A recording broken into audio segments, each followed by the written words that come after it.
In this episode, we are going to take a concept that sounds simple at first and show why it becomes one of the most practical ideas in modern security once real people, real systems, and real business needs are involved. Many beginners assume that security is handled by a security team, or by the cloud provider, or by the technology department, and that everyone else mainly just uses the systems that have already been protected for them. That belief causes problems very quickly because most secure environments depend on responsibilities being divided, coordinated, and understood across many different roles at the same time. A shared security model is the way an organization decides who is responsible for which parts of protection, operation, decision-making, and response across a system or service. The model matters because security usually fails not only when controls are weak, but also when people assume someone else owns a task that nobody is actually performing. Once you understand how shared responsibility works across boundaries, security becomes much easier to apply in a realistic way. Before we continue, a quick note. This audio course is part of our companion study series. The first book is a detailed study guide that explains the exam and helps you prepare for it with confidence. The second is a Kindle-only ebook with 1,000 flashcards you can use on your mobile device or Kindle for quick review. You can find both at Cyber.Me in the Bare Metal Study Guide series. A shared security model is best understood as a map of responsibility rather than as a product or a single policy statement. It defines which person, team, provider, or partner is expected to protect which layer of the environment and which actions belong to each party when conditions change. The word shared is important, but it can also be misleading if people hear it as vague or optional. Shared does not mean everybody does a little of everything and no one is clearly accountable. It means responsibility is divided on purpose so that each part of the system has an owner. Each owner knows what they are expected to do, and the boundaries between those duties are clear enough that important tasks do not disappear into confusion. For a beginner, the most useful habit is to stop asking who handles security in a broad, abstract sense and start asking who handles this part of security for this resource, at this stage, and under these conditions. That shift turns a blurry topic into something much more concrete and manageable. One reason this concept matters so much is that modern environments cross many boundaries at once. A single business service may involve a provider operating cloud infrastructure, an internal technology team managing identity, a development team maintaining application logic, a business owner deciding which data matters most, and ordinary users making daily choices about how they handle information. Security in that environment cannot be understood as one team guarding one wall. It is distributed across layers, and the danger is that people often see only the part closest to their own work. A provider may assume the customer is managing access properly. The customer may assume the provider is handling more than it really is. A manager may assume the security team owns data handling decisions that really belong to the business process. Shared models matter because they bring those assumptions into the open and replace them with clearer ownership. Without that clarity, security failures often begin at the seams where one responsibility ends and another begins. A good place to see this is in the relationship between providers and customers, especially in cloud environments. A provider may be responsible for securing the physical facilities, the hardware foundation, and certain service-level controls, while the customer remains responsible for identity, user permissions, data classification, access reviews, and how business processes are configured inside the service.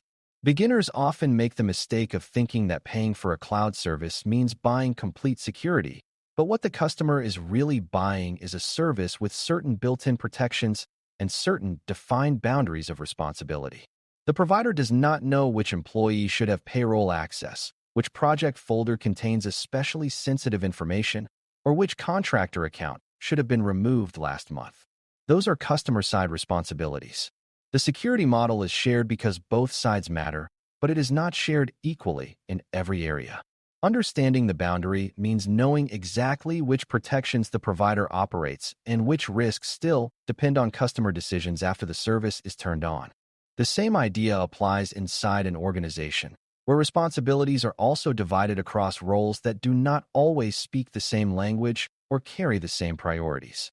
Leadership may decide risk tolerance, funding, and business priorities. Security teams may define policy, advise on controls, and monitor for threats.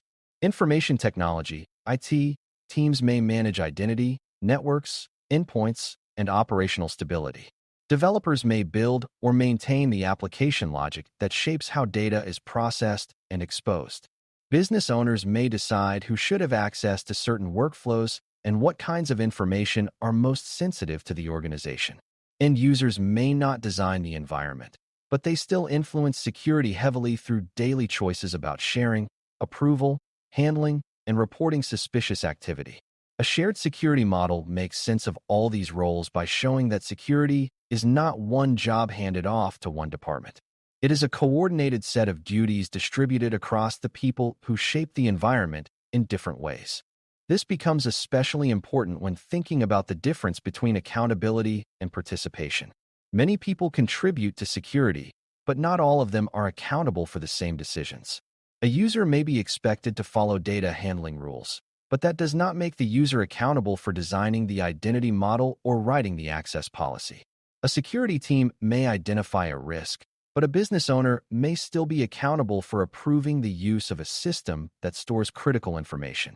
A system administrator may implement a control, but a manager may be accountable for deciding which employees should receive access in the first place. Shared security models work best when they separate these ideas clearly enough that participation does not hide accountability. If too many people merely touch a task without anyone truly owning the outcome, the task is more likely to be delayed, handled inconsistently, or ignored during periods of pressure. Strong security is rarely just about doing more work. It is often about making ownership more precise. Boundaries are where these models are most valuable, because boundaries are where mistakes often hide. A boundary might exist between provider and customer, between business and technical teams, between corporate networks and operational technology, between software development and infrastructure operations, or between one department and another. Each boundary creates a risk that responsibilities will be misunderstood or poorly coordinated. For example, a business unit may assume that once information is uploaded into a managed platform, the provider now owns all protection decisions around it. The provider may assume the customer has already classified that information and restricted access properly.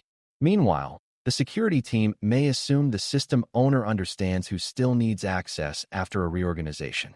When those assumptions do not line up, real exposure appears. Shared security models help by making the boundary visible and assigning duties clearly on each side of it. The model does not remove the boundary. It makes the boundary safer by turning vague assumptions into defined expectations. A very practical example comes from access control, because identity and access management, IAM, often crosses several roles at once. The technology team may run the directory and authentication systems. The application team may define technical role options inside the platform. Managers may approve who on their team should receive access. Data owners may decide which roles are appropriate for especially sensitive records. Security teams may review patterns, audit exceptions, and set broader policy requirements. Human resources, HR, may provide the employment and role change information that triggers updates. If any one of those parties assumes the others are handling everything, privilege drift, stale access, or excessive permissions can accumulate very quickly. A shared security model helps each role see what part of the access lifecycle it owns. This matters because access security is not just a technical function and not just a business decision. It is a coordinated chain, and the model keeps that chain from breaking between handoffs. Shared models also matter for data protection because the path from information creation to information exposure usually crosses several hands. A business team may create or collect the data. A platform team may store it. An application team may expose it to users through certain workflows. A security team may define encryption or handling expectations. A compliance or governance function may define retention rules. Users may share, export, or move the data during daily work. In such an environment, no single role controls the whole story from beginning to end. That is why the model must identify who classifies the data, who approves access, who designs the workflows, who watches for misuse, and who decides what happens when data is no longer needed.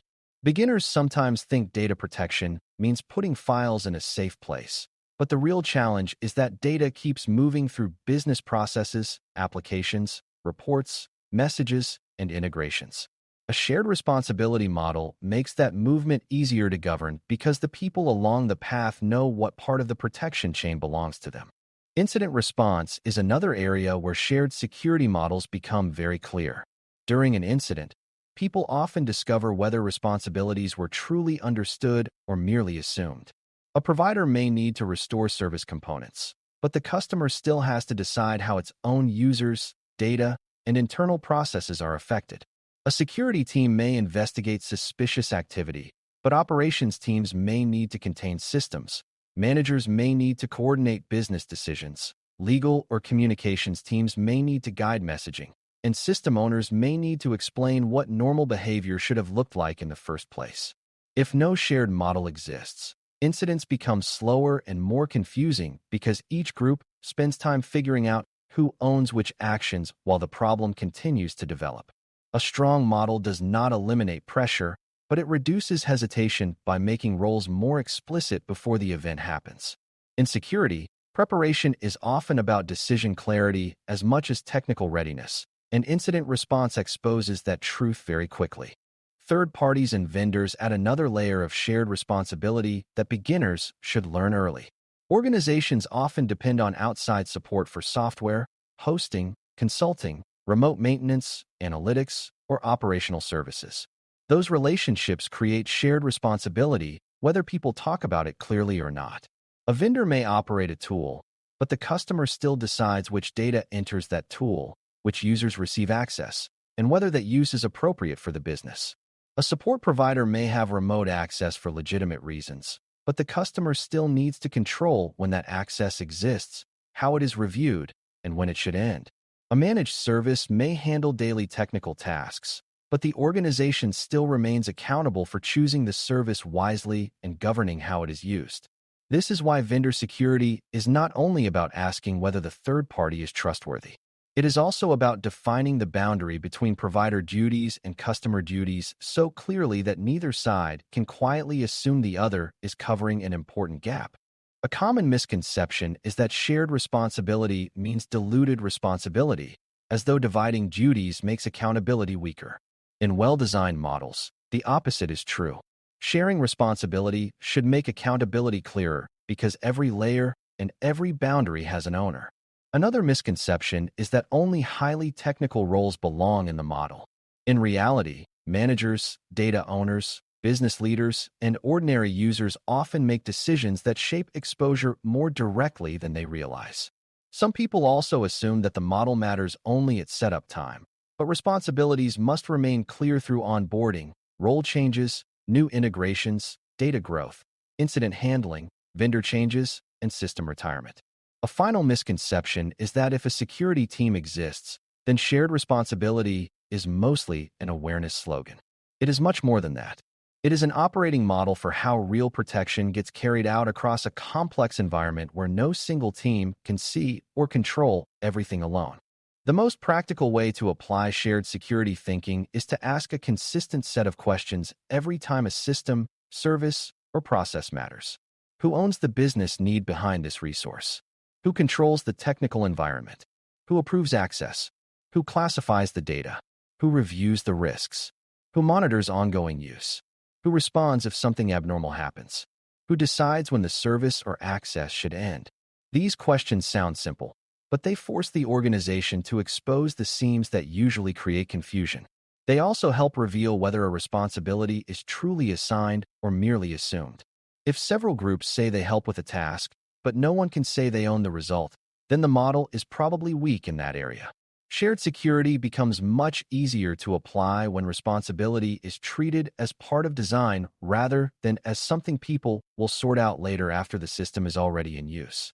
By the end of this discussion, the main takeaway should feel very practical. Shared security models exist because modern systems cross roles, teams, providers, and trust boundaries in ways that no single group can fully secure alone. The goal is not to spread responsibility so widely that no one owns anything. The goal is to assign the right responsibilities to the right parties and make the boundaries between those duties clear enough that important tasks do not vanish into assumption. Providers, customers, leaders, technical teams, business owners, Users and vendors can all play real roles in security, but those roles must be defined in relation to specific layers and specific decisions. When organizations apply shared security models well, they reduce confusion, improve accountability, and make it far easier to manage access, data, operations, and response across changing environments. When they apply them poorly, the biggest risks often appear not inside one role, but in the empty space between roles where everyone thought someone else was in charge. Thanks for listening. For more audio courses, daily newsletters, and more, please visit DailyCyber.News.